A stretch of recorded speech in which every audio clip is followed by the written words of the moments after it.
briefly, I'm going to make this brief, but straight to the point. Okay, ventilators are very important. We need it because we have respiratory failure and we have to provide respiratory support. This is the main reason why we're giving to the patient. Okay, initially, we give them full support because they have respiratory failure, right? Since they have respiratory failure, we have to provide full support. Then when they're getting better, we wean off the ventilator and we put them on something that patient can start breathing on their own. So they can take breaths. They start taking breath. That's what we want, spontaneous breath. And when they get to that point, that's the weaning mode. After that, then we extubate them. And when we extubate them, you got to take care of them to make sure they remain extubated.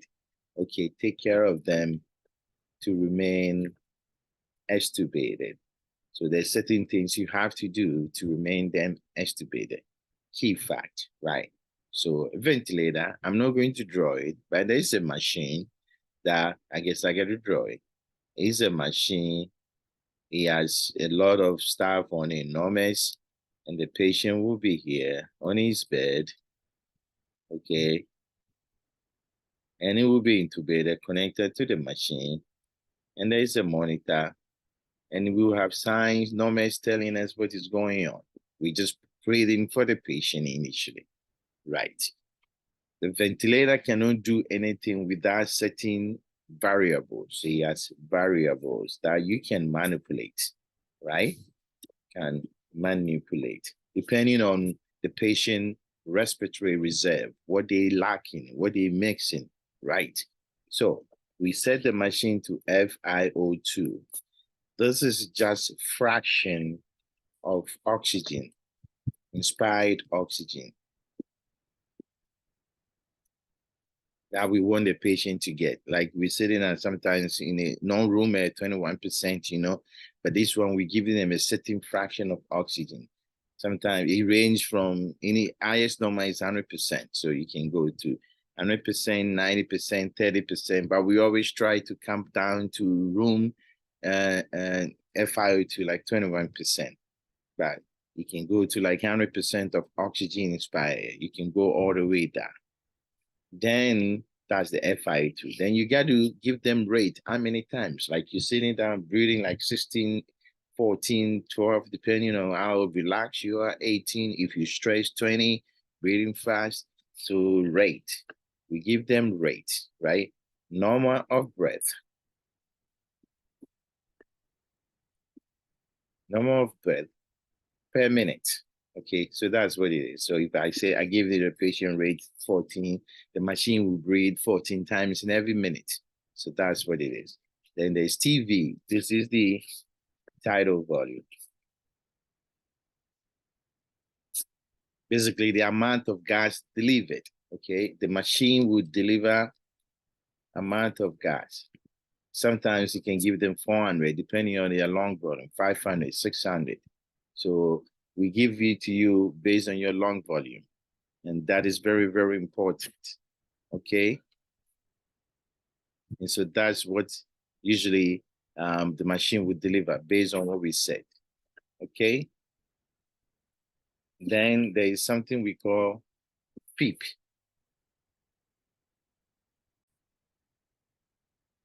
And this PEEP is the definition, is pressure added. You can just define it. Pressure added at the end of expiration, exhalation. So when you take a deep breath, you take in. Then when you take it breath out, your alveoli is supposed to collapse because there's no more air in it. But we give you this pressure to keep the alveolar open, to keep alveolar open. So that is PEEP. PEEP is designed to keep your the alveolars open.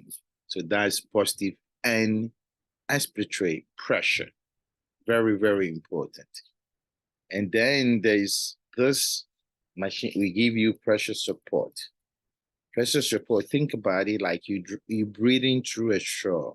It's very hard breathing through a straw, even when you're using a straw to suck fluid when you're drinking something with Coke or anything like that. You need certain pressure. When you intubated, because you got to breathe through the straw, it's a long straw. Look at this long straw. We give you certain pressure to support you as you take the breath. And so it's mostly taking in breath. This is inspiratory issue. So we support you while you take the breath. So this is a form of pressure for inspiration. Okay, pressure for inspiration. Okay, and that supports you while you inspiration support while you breathing. Okay, when you're trying to take a breath, and we give it to you. Okay, so that's what we give it to you. It's different from PEEP. PEEP is at the end of expiration, we top you up. Pressure support, we give it to you to take the as you initiate breath too. So every ventilator should have a FiO2. So I can give you example. A patient intubated, you will be on FiO2 of a certain numbers. You see like 40%. Okay, this will be the FiO2. You see a rate of maybe 12. Okay, you see a tidal volume of 500. Okay, you see a PEEP of maybe 5 and a pressure support of 5. So this is something you can see as a vent setting. And you can manipulate this based on the patient ABG, classic brief information. And so if the oxygenation is affected, you can change certain numbers. How do you do that? Keywords. Okay, so let's go back.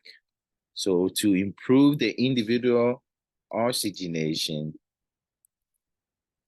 okay,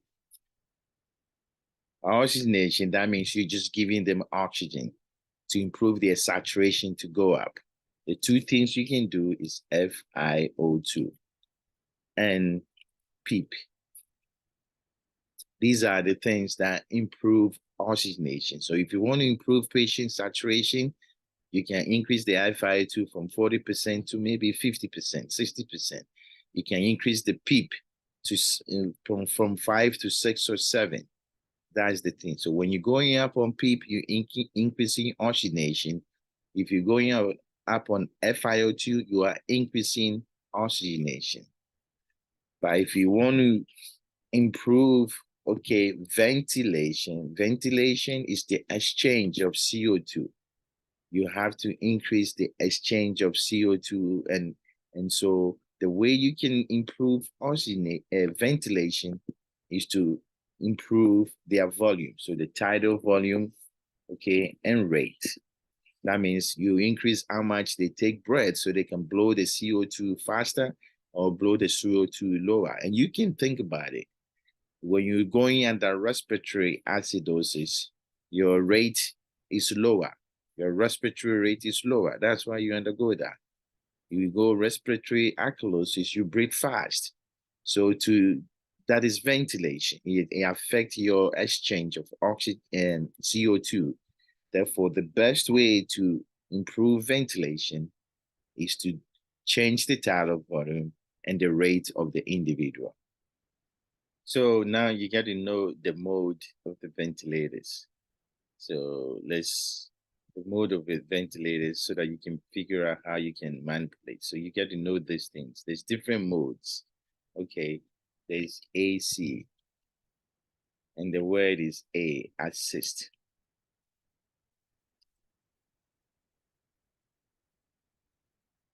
It's assist control.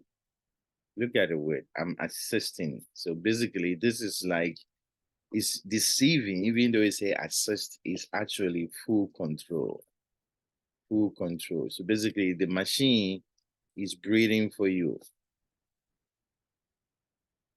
for the patient, completely, full cycle. So throughout the cycle, the machine will breathe for you. You can't do anything. If you try to take a breath, the machine will breathe for you. Every time you make an effort to take a breath, machine will breathe for you. So there is no spontaneous breath here.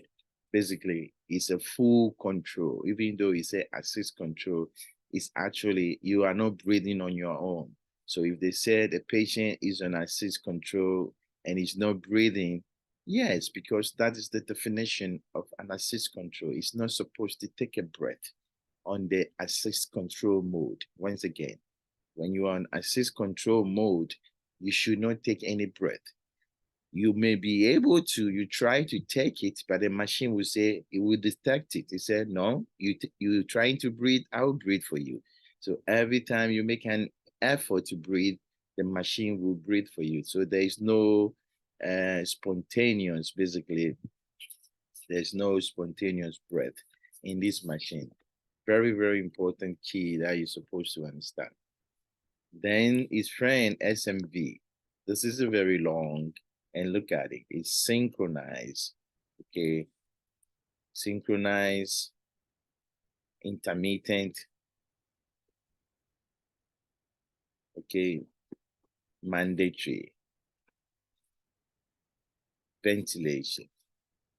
It's a bunch of words, right? So what does that mean? All it means is opposite to assist control. It's just supporting you. It's breathing for you. The machine will breathe for you. So breathing for the patient, but allows spontaneous breath. So it's not a full control. Okay, it's going to give you whatever is set. If there's a volume set 400, there's a rate, it's going to give you those 400 volume and the rate. Okay, but as soon as you make, like, this is the volume, tidal volume that was set, this is the rate, maybe 15 for the machine. As soon as you try to take a breath, the machine will stop and it will let you take your own breath. So your breath probably, you'll be like 350 and your rate probably will be like 13 and it will be recorded in the machine.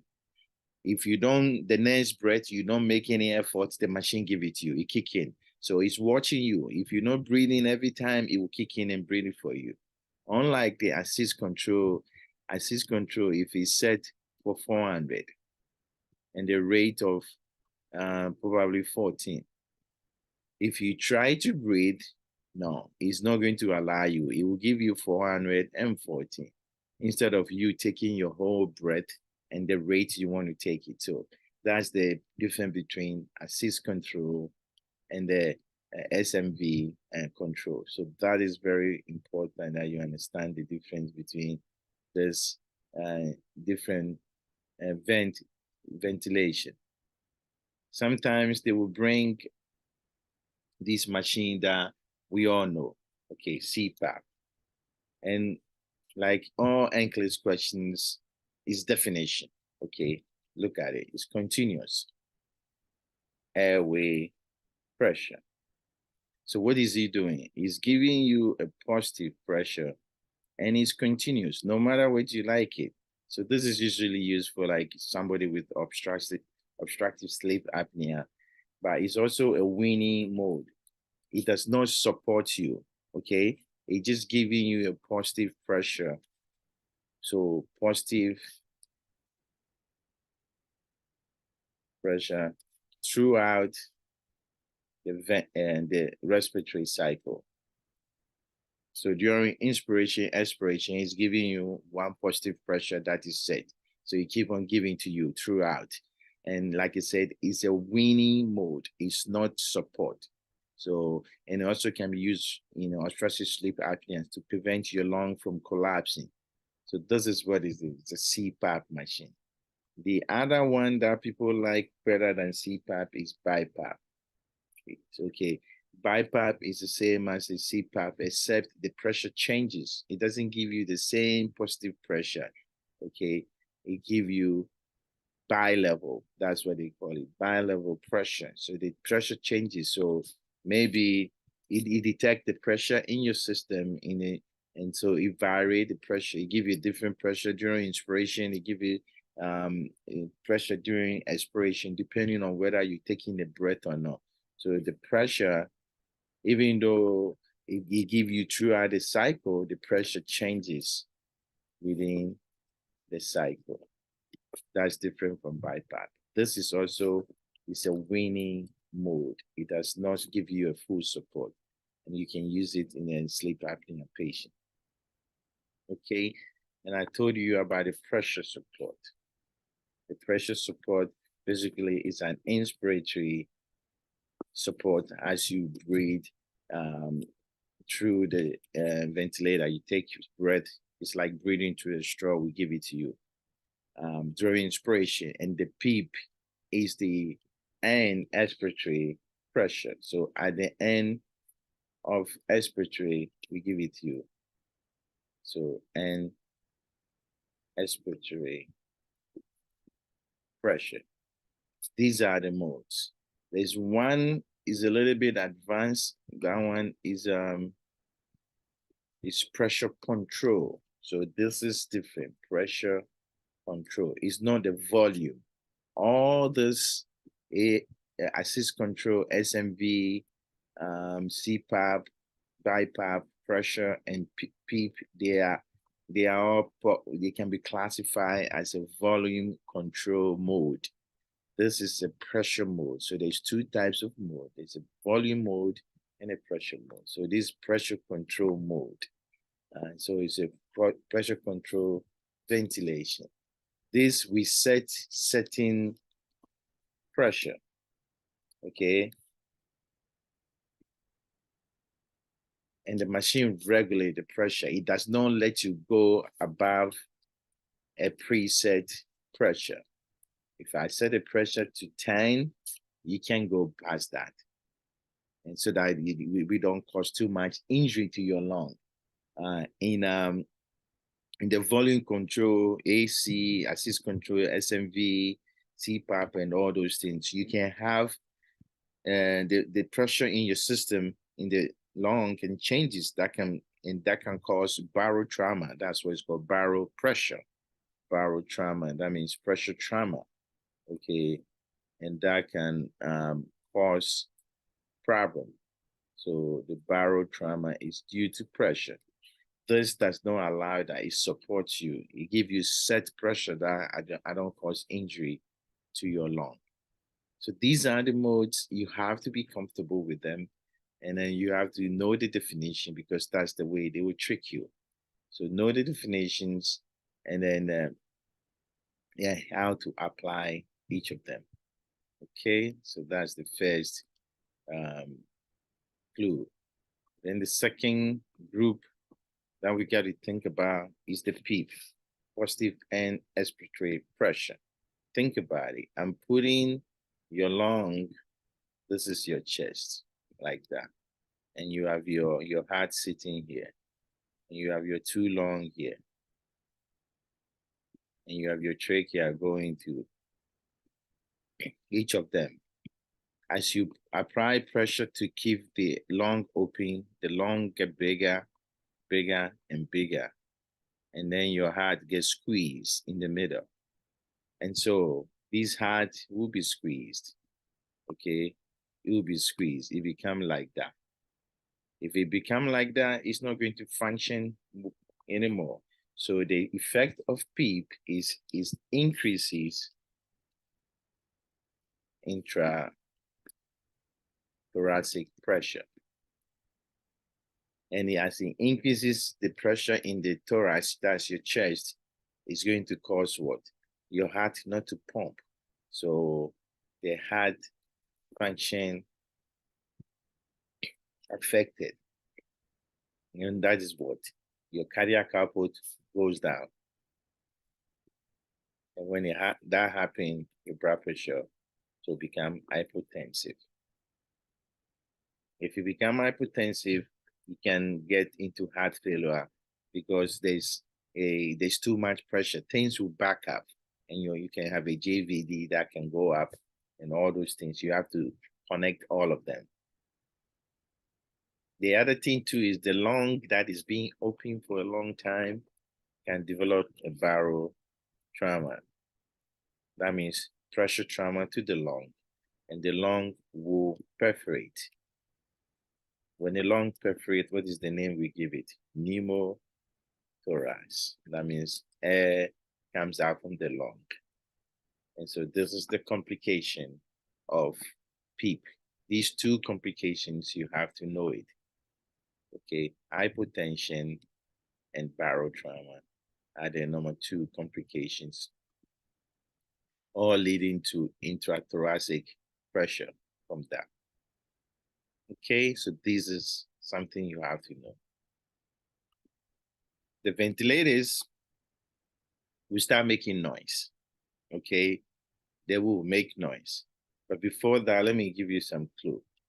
Know that when you take breath, we are using negative pressure. If they asking you a question, they can trick you. When we take breath, the reason why we're able to take air inside, we use the pressure outside is higher than the pressure inside us. So we use negative pressure to breathe in air. So that's why our lung doesn't rupture. Okay, the air outside has a higher pressure than the pressure inside us. So we create a negative pressure, and that can push the air to move from high pressure to low pressure. But the ventilator is different. It gives you air through what? Positive pressure. It creates a positive pressure. And this is the positive pressure that can cause the barotrauma, because we're slamming you with the pressure that is high, and we can hit your lung. Your lung can get into trouble.